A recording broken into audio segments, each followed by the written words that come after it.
Le présent vidéo porte sur le calcul de l'aire des polygones réguliers. D'abord, rappelons-nous de ce qu'est un polygone régulier. Un polygone régulier se définit comme étant un polygone dont tous les côtés et tous les angles sont isométriques, c'est-à-dire égaux. Les figures suivantes sont des polygones réguliers. On remarque que pour une même figure, tous ses côtés et tous ses angles sont égaux. Les polygones réguliers portent un nom spécifique en fonction du nombre de côtés qui les composent. Par exemple, un polygone ayant 5 côtés se nomme un pentagone, alors qu'un polygone à 6 côtés est un hexagone. On nomme heptagone un polygone à 7 côtés, octogone un polygone qui en a 8, et finalement dodécagone un polygone qui a 12 côtés. Toutefois, peu importe le nombre de côtés que possèdent les polygones réguliers, ils possèdent tous une particularité nous permettant de créer une formule générale pour calculer leur aire. Qu'est-ce que l'aire? L'aire correspond à la mesure de la surface délimitée par la figure, ce qui est représenté ici en vert. Ce qui caractérise les polygones réguliers, c'est qu'il est possible de les décomposer en plusieurs triangles égaux dont la base correspond à un côté du polygone. Par exemple, ici dans le pentagone de gauche, on peut juxtaposer une série de triangles identiques jusqu'à former la figure complète. On remarque alors qu'il y a le même nombre de triangles que de côtés du pentagone, c'est-à-dire 5 triangles. Il en est de même pour l'hexagone de droite. Ayant 6 côtés, il est ainsi composé de 6 triangles qui sont juxtaposés les uns aux autres. On peut donc généraliser le tout en disant qu'un polygone régulier est composé d'autant de triangles qu'il a de côtés.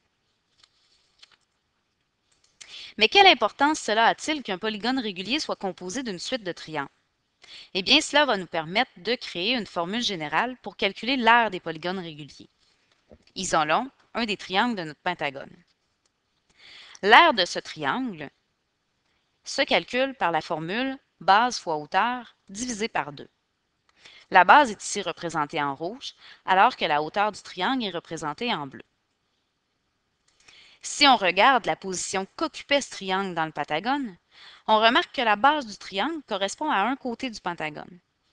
La hauteur du triangle, quant à elle, est aussi représentée dans le polygone. Toutefois, comme elle ne relie plus le sommet de la figure à sa base, mais plutôt le centre du polygone au milieu d'un de ses côtés, on la nomme alors l'apothème du polygone. Revenons donc à notre formule d'aire du triangle. Si on observe maintenant un triangle formant le polygone, on peut substituer la base du triangle par la mesure d'un côté du polygone et la hauteur du triangle par la mesure de l'apothème du polygone. La formule devient donc mesure d'un côté du polygone multiplié par l'apothème du polygone, le tout évidemment divisé par 2. Finalement, comme il y a plusieurs triangles dans un polygone régulier, on doit ajouter une dernière chose à la formule pour qu'elle nous permette de calculer l'aire totale du polygone. Dans ce polygone, étant donné qu'il y a 5 côtés, on sait qu'il est automatiquement formé de 5 triangles. On doit donc trouver l'aire de 5 triangles pour déterminer l'aire du polygone entier, ce qui nous oblige à multiplier la formule précédente par 5.